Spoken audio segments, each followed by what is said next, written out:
हमारे पास यहाँ पर एक स्टील का पेच, कुछ लोहे की पिन्स और एक स्थायी चुंबक है।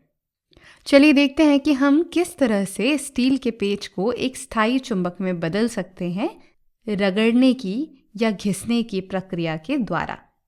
चलिए, तो सबसे पहले हम इस स्क्रू को उठा करके, इस पेच को उठा करके इन लोहे की पिन्स को छूकर देखते हैं कि क्या ये चुंबकीय गुणों का प्रदर्शन कर रहा है। तो नहीं, ये एक चुंबक नहीं है।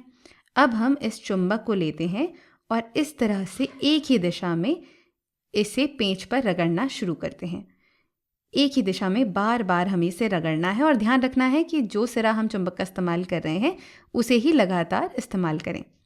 अब थोड़े समय बाद ये इस तरह से चुंबकीय गुणों का प्रदर्शन करने लगेगा। तो यहाँ हमने देखा कि किस तरह से हम एक स्थायी चुंबक को रगड़कर किसी चुंबकीय पदार्थ को एक चुंबक में बदल सकते हैं। अब हमारे पास एक सवाल है इस बारे में कि क्या हम ये जानते हैं कि इस पेंच का कौन सा सिरा उत्तरी ध्रुव है और कौन सा सिरा दक्षिणी ध्रुव है? इस सवाल का जवाब देने के लिए हमें ये पता होना चाहिए कि जो चुंबक हम यहाँ पर रगड़ रहे हैं, इस चुंबक का कौन सा सिरा उत्तरी है और कौन सा सिरा दक्षिणी ध्रुव है। तो हम यहाँ पर एक छोटी सी सफ़ेद कलर की बिंदु देख पा रहे हैं चुंबक के एक सिरे पर।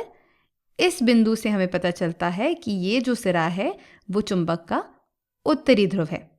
और अगर हम स्थायी चुंबक के इस सिरे को पेच पर इस तरह से रगड़ रहे हैं तो ये वाला सिरा इस दिशा में अगर हम रगड़ रहे हैं तो ये वाला सिरा हो जाता है उत्तरी ध्रुव और ये वाला सिरा होना चाहिए दक्षिणी ध्रुव। जो हमारी नई चुंबक बनेगी, यानी जो पेच है, जो नया चुंबक हमारा बनेगा, उसका उत्तरी ध्रुव ये वाला होगा और दक्षिणी ध्रुव दूसरा वाला। इसमें हमें ये ध्यान रखना है कि हम चुंबक को किस सिरे से रगड़ रहे हैं, किस ध्रुव से रगड़ रहे हैं और किस दिशा में रगड़ रहे हैं।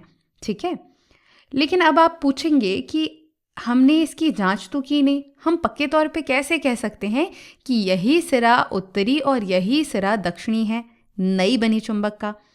तो इसकी जांच करेंगे हम अपने अगले आने वाले वीडियो में।